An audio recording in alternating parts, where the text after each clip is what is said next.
متوازي، يعني الخطين في آن واحد، فبالتالي الانتاجيه تضاعفت. طب دلوقتي فرن بهيج اللي اشتغل خطين، فرن بهيج هو ده الوحيد اللي فيه خطين انتاج. تمام. فكان بيشتغل خط من 7 ل1 وخط من 1 ل6. تمام. الطريقه دي فيها عيوب. العيوب في تكدس على الشبابيك. بيدي الفرصه للمواطن ان لو عنده وقت ياخد اكتر من مره، يجي ياخد الصبح ويرجع ياخد تاني بعد الظهر لان الدنيا مفتوحه. في تجاوزات. تمام. لكن لما شغل الخطين في آن واحد اصبح المواطن كان بيقف نص ساعه عشان ياخد ب2 جنيه عيش.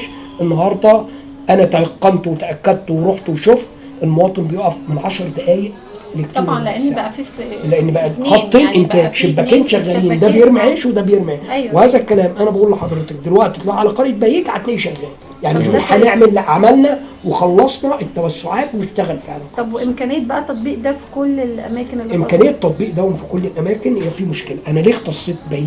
لان بهيج كان عنده المكان فيه خطين انتاج وليس خطين اصلا، بس كل حكايه كان بيشغلوا معاه. احنا برضه هنتكلم بطريقه ثانيه. نصيب الفرد في برج العرب من الخبز الفرد الواحد من 5 إلى 8 رغيف يوميا.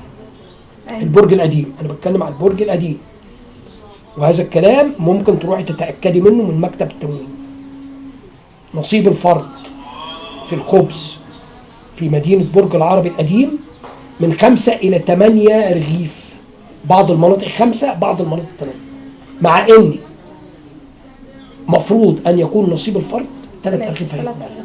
تمام. حتى لما مواطن بيجي يقدم على تصديق فرن او رخصه فرن بنبعته التموين، اذا التموين قال ان نصيب الفرد في هذه المنطقه اقل من 3 رغيفه بنديله ترخيص الفرن، اذا التموين قال نصيب الفرد اعلى من 3 رغيفه ما بدلوش الترخيص.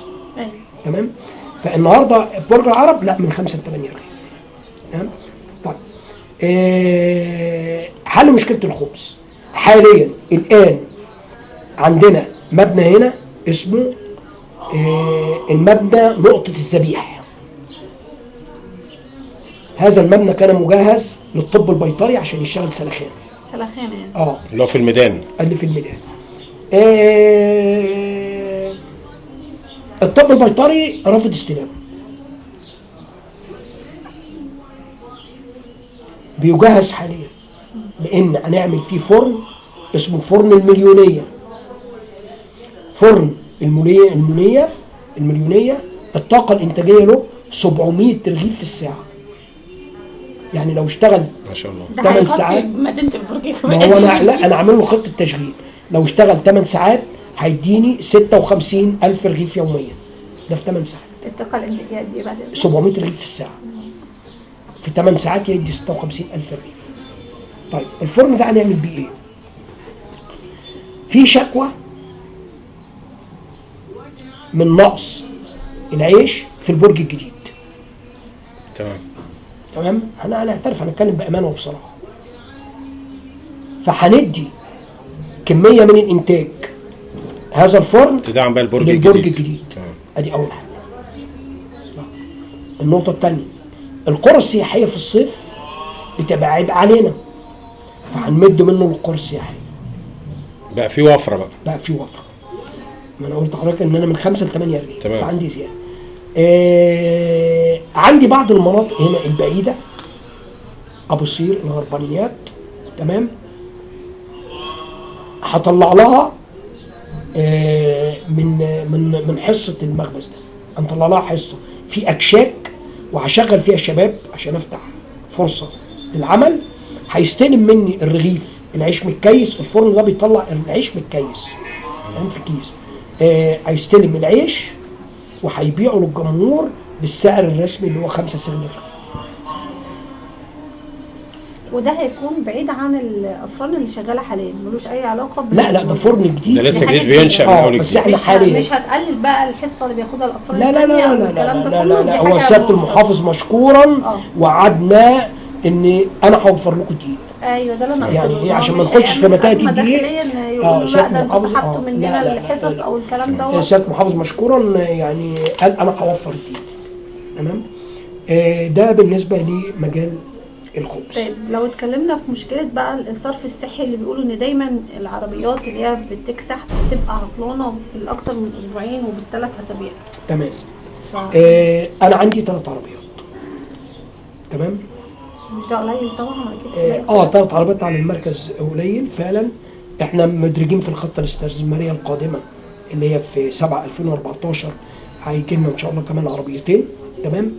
بس هو برضو ال3 عربيات قريه بهيج عندها عربيه كسح وجرار زراعي بمقطوره مخصص للكسح. يعني بهيج لها بهيج مستقله، بهيج فيها اسعاف، فيها عربيه كسح، فيها جرار زراعي بمقطوره للكسح، بالاضافه ان انا عندي 3 عربيات. في اعطال احيانا، في اعطال ما بنقولش لا. بتقعد بالفتره الطويله؟ لا مش بالفتره الطويله. ما هو انا النهارده عندي 3 عربيات، واحده بتعطل بشغال 2. امال ما بصلح الاولانيه ممكن لفتره يشتغل 3 وبعدين واحده ثانيه تعطل اصلحها يبقى 2.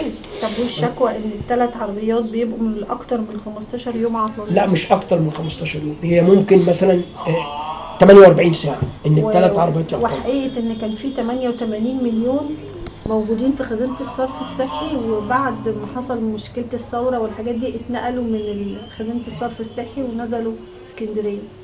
لا انا ما اعرفش عن الموضوع ده حاجه، ما عنديش عنده معلومه، لان انت بتتكلمي كده ما قبل 2011 وانا مسكت العمل في 2013 15 12 2013، فما قبل ذلك انا مش بالنسبه هقدر. لوزير النقل لما كان موجود كان في اي كلام بخصوص تطوير المزلقان اللي موجود هنا؟ لا في ده البرج تطوير القديم؟ المزلقانات شغالين فيه، وفي يعني ده ابتدى في يعني الناس مكاتبه. بتشتكي لا كتير من تطوير المزلقانات دي خطه شغاله، وكان عندنا لجنه طلعت وشافت المزلقانات وشغالين في تطوير المزلقانات. يعني حاليا قائم العمل به. جاري العمل بيه. تطوير المزلقانات في خطه بيها ومساكن النصر للملاحات. مساكن النصر للملاحات دي مشكله قديمه من التسعينات. تم بناء هذه المساكن ولاسباب امنيه لا نظن انها قريبه من استراحه الرئاسه. انا بكلمك بصراحه مش هخبي حاجه. تم الغاء الاسكان فيها، والمساكن دي الان يعني غير جاهزه للسكنه، ولكن سياده المحافظ كان بيشكل لجنه هندسيه لمعاينه هذه المساكن ويشوف هل ممكن ان احنا نعمل لها رفع كفاءه ونسكن فيها الناس ولا مش ممكن، ولا الملح اكلها اللي في الارض، ولا الملح اكلها. فدي لسه ليها دراسه. والله لو اللجنه قالت لا ده ممكن ان احنا نعمل فيها صيانه ونرفع كفاءتها ونستفيد بيها هتنفع تعجز الناس. ولكن لو قالت ان هي لا تصلح احنا مش هنغامر بحياه المواطنين. طيب اخر حاجه بالنسبه للمدينه هنا كمدينه برج العرب القديم، بالنسبه احنا هنا مثلا عندنا بطايق، بنيجي نعمل بطايق بتاعتنا هنا والحاجات هنا، شهادات بقى الرقم القومي نضطر ان احنا ننزل لها العمريه. لا شهادات الميلاد.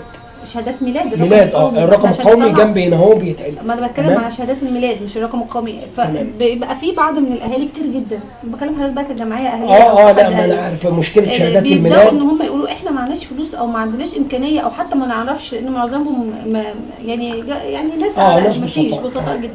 فبيقولوا الموضوع يا اما مكلف يا اما متعب يا اما مرهق النزول لحد اقرب مكان ليهم العمريه علشان يستخرجوا.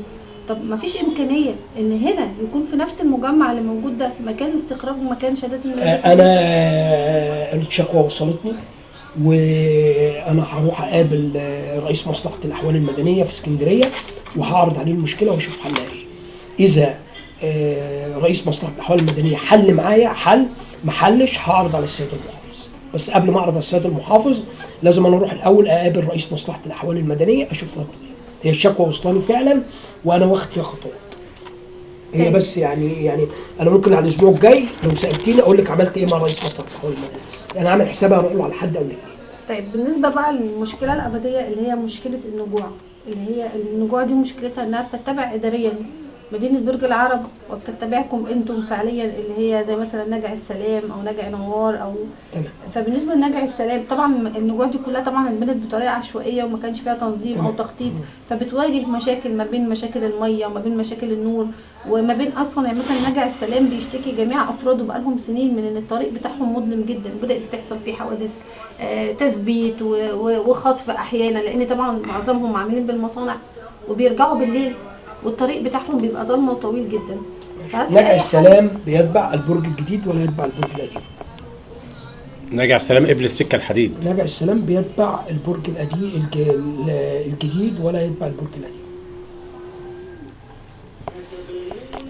ده قرار جديد طلع ده لا مش قرار، ده موجود من زمان يعني، بس الناس فاهمه ان البرج الجديد هو المساكن الجديده بس. لا، في بعض. لا احنا بنقول لغايه الحزام الاخضر وعد الترعه. الحزام الاخضر يتبع البرج الجديد. تمام. بعد الحزام الاخضر بقى اللي هنا من على الترعه، بعد الترعه من اليمادي، ده البرج القديم. بعد الترعه ممكن يتبعني، بس هو نجع السلام يمين. لا نجع السلام، لا نجع السلام اللي اليمادي. اليمين. لا بتكلم عن نجع السلام اللي اليمادي هنا في البرج القديم يعتبر. قبل السكه الحديد. قبل السكه الحديد ممكن يكون تمام. راجع المنطقه دي، بس هل دي اسمها نجع السلام؟ دي نجع السلام. نجع السلام اللي هي اليمين. لا نجع السلام كلها في طريق ترابي. لا ليها طريق ترابي. انا ما فيش نجع ما دخلتوش. طريق ترابي ده شكوة الناس يعني الابديه، ان هم بيقولوا لا رصف. هم طبعا مش فاهمين ان هو ملوش اصلا مخطط عشان يرصف او ملوش اناره. هي مشكله المناطق العشوائيه دي مشكله برضو يعني كبيره، مش هتتحل في يوم وليله. ايوه بس يعني احنا عارفين الكلام يعني هو لو في امكانيه رصف بالبلدي حتى كده مخلفات صرف اللي هي الرصف العاديه. معنى ان هو هيرصف على ما اعتقد يعني ان معنى ان انت ترصف انت كده بتعترف بوجوده، وهو الاعتراف بوجوده في حد ذاتها مشكله، لان هو عشوائي ومتعدي واخدها بوضع اليد وهي تبع الاداره الزراعيه. او انا بالنسبه للعشوائيات القانون بيمنعني من توصيل كهرباء وميه. لا هي دي عندهم عدادات كهرباء وعدادات ميه، دي مقننه من زمان. لا دي حاجه، ده احنا بنتكلم عن نجع السلام. حاليا يعني اي حد باني بدون ترخيص انا مش هقدر اديله من عندي ورقه تخليه يدخل الكهرباء، لان ده قانون. ايوه تمام. ده بالنسبه للكهرباء والميه. اما بالنسبه للرصف احنا ممكن يعني في دلوقتي الخطه الاستثماريه الجديده اللي هي في 1/7/2014 هنبتدي نشتغل فيها. احنا هنحط اكبر كميه من الشوارع. تمام. ما هو احنا بنقول ايه يعني، بدايه كلامي ايه، في شغل والشغل باين والناس حاسه بيه، بس الناس مستعجله والناس بتتكلم ليه؟ لان بدات شافت ان في شغل. طب انت سمعنا بتشتغل في المنطقه الف وما بتشتغلش في المنطقه ب. ايوه هم فعلا بيقولوا انه يعني رصف الشوارع هو اللي فتح الكلام ايه؟ ان بدا في شغل، شافوا البلدوزر نازل بيرصف والهراش شغال وفي كذا وفي عربيه الاضاءه بتلف عشان تنور الشوارع و و و فهو بدا يقول لك طب هم بيجوا ليه الناحيه دي وما بيجوش الناحيه دي ليه؟ فانا زي ما قلت لحضرتك ان في خطه. يعني احنا حاليا النهارده عندي المشروعات والورش من محافظه اسكندريه بتعليمات من محافظ الاسكندريه مباشره، عامل خطه لكل حي 3 ايام مشروعات وورش المحافظه تنزل تلف في كل حي 3 ايام بتجمع مطالب الكهرباء. تمام. وحصرها عشان نعملها. الناس دي اشتغلت عندي يوم الثلاث ويوم الخميس، وهيشتغلوا السبت والحد، يبقى خلصنا مناطق برج العرب كحصر. ويمكن حتى انتوا كان في ملحوظه باينه في الشوارع ان ممكن بالنهار لمده ربع ساعه تلاقي العواميد منوره. ده دايما. لا مش دايما. ده هي ربع ساعه ليه بالنهار؟ لان احنا حاليا بنجرب جميع العواميد عشان المطفي منوره. ده شغال حاليا يعني بتاع الكهرباء حاليا اللي دخل ده مع لجنه بيلف في الشوارع بيحصر هنا عاطل هنا كذا هنا كذا هنا كذا. وبالاضافه انا بوجهه على مناطق ثانيه في شكاوي بتجيلي بقول له خش لي المنطقه دي، خش لي المنطقه دي، خش لي المنطقه دي. تمام. قبل يمكن حضرتك ب5 دقائق كان موجود هنا المهندس من الاداره الهندسيه. اهالي ابو صير اشتكوا من بعض المناطق من ضعف الميه. تمام. المهندس بعته وجالي دلوقتي بالكروكي، ويمكن سمعتيني وانا بقول له طلع لي الكثافه السكانيه لمنطقه ابو صير، عشان بالرسم الكروكي زائد الكثافه السكانيه انا هزود ضخ الميه بالتنسيق مع شركه الميه. وكنت عندهم امبارح، انا كنت امبارح في اداره ميه برج العرب المهندس عادل الطايش، واتفقنا. قال لي هات لي رسم كروكي، هات لي الكثافه السكانيه، انا هزود الميه لاهل ابو صير. يمكن انتوا قاعدين بالصدفه وسامعيني وانا بكلمه بقول له طلع لي الكثافه السكانيه. طب انا استاذن سعادتك، عايزين نعرفوا دلوقتي الحته دي تتبع البرج القديم فعلا ولا جديد؟ لان هي تبع البرج القديم في الميه متركبه هناك والكهرباء برضه منطقه نجع السلام اللي احنا كاتبين عليها هنا بعد اذن مؤاخذه ملحوظه هنا. لا انا هقول لك. هي دي على العدد اللي في نجع السلام. هي اصل هي كانت نزلت في الجريده، كانت نزلت استغاثه نجع السلام ده للعدد احنا عايزين ردا عليها يعني ردا على الاستغاثه. انا عايز رضا من الاملاك ومحمد سعد الاثنين.